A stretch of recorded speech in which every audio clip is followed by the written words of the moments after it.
Ça, c'est le caractère du médecin. Et si vous n'aimez pas les aiguilles et que vous vous rappelez de cette clé, vous n'allez probablement pas aimer cette version du médecin. Mais ça, on va le voir tout de suite.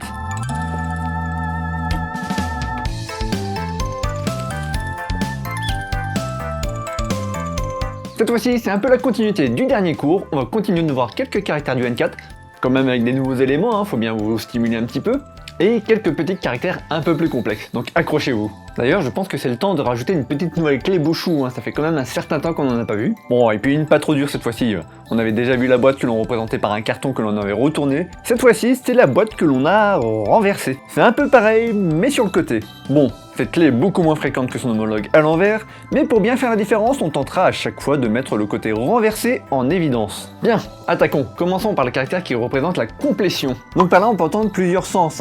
Quelque chose de complet, c'est quelque chose qui est achevé, c'est quelque chose qui est dans sa totalité, ou encore quelque chose éventuellement de parfait même. Et ici, on découvre que la complétion d'une maison est représentée par son commencement. En effet, avoir des fondations solides, ça peut être un plus, jusqu'à la pose du toit en haut, qui indique l'achèvement, la maison est terminée. Est-ce qu'elle est parfaite? Ça je ne sais pas, on oubliera aussi tout ce qui est électricité et plomberie, mais le toit est posé, la maison est finie. Le caractère arriver à, ou aussi aboutir. Alors oui, ça semble très proche du caractère précédent, je vous l'accorde. C'est pour cela qu'il est important de voir le caractère précédent comme quelque chose de complet, et celui-ci comme quelque chose qu'on a réussi à terminer. D'ailleurs, c'est une sous-partie du caractère arrivé que l'on verra bien plus tard. Il n'y a pas de hasard. Bon, et ce caractère, je vous propose d'y voir un pictogramme, toujours avec notre coude. D'ailleurs, rien ne nous empêche ici de voir notre barman habituel, qui décide de faire un petit peu de gainage au sol. Et si vous n'êtes pas trop sportif, l'idée de faire du gainage devrait s'associer assez facilement avec l'idée d'arriver à atteindre un objectif et d'être un petit peu extrême pour vous. Ça va, tu y arrives?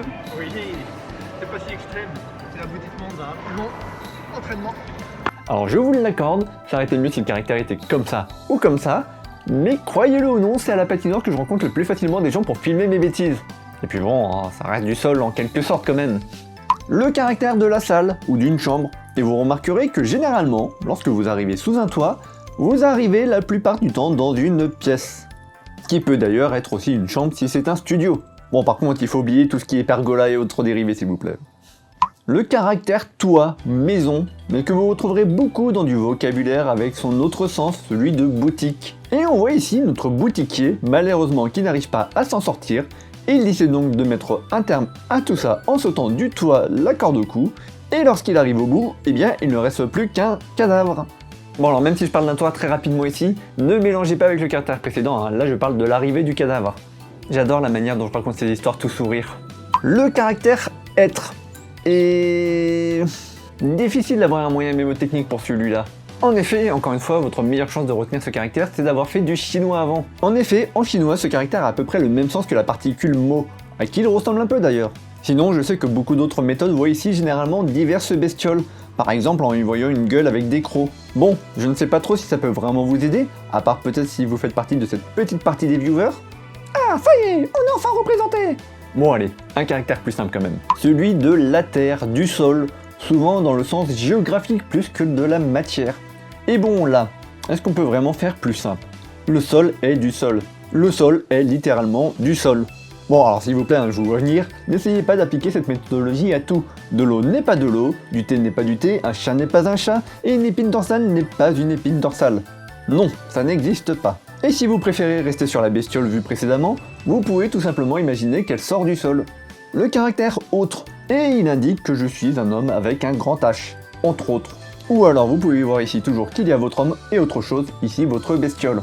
Et pour les gens qui auraient mis leur Pokémon TCG en japonais et qui ne retrouvent pas où changer la langue, c'est justement dans autre. Et je trouve ça un drôle de choix d'appellation d'ailleurs. Bon, je vous ai quand même parlé de boîte renversée, il serait temps d'en parler au moins une fois aujourd'hui. Et en plus, avec un caractère mine de rien très important qui est celui du médecin. Et l'on voit sa technique fétiche pour vous injecter des médicaments à base de flèches.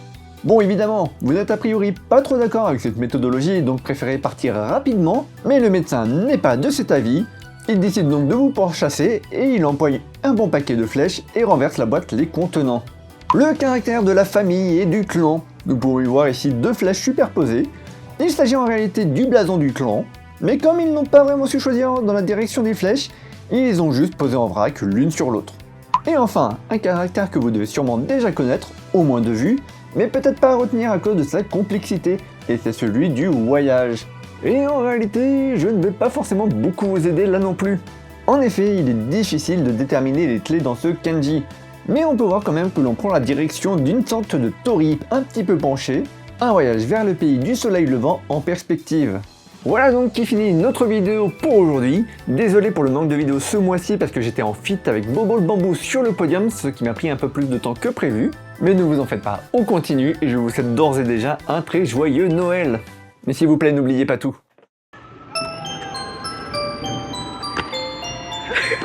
Ça va, t'y arrives?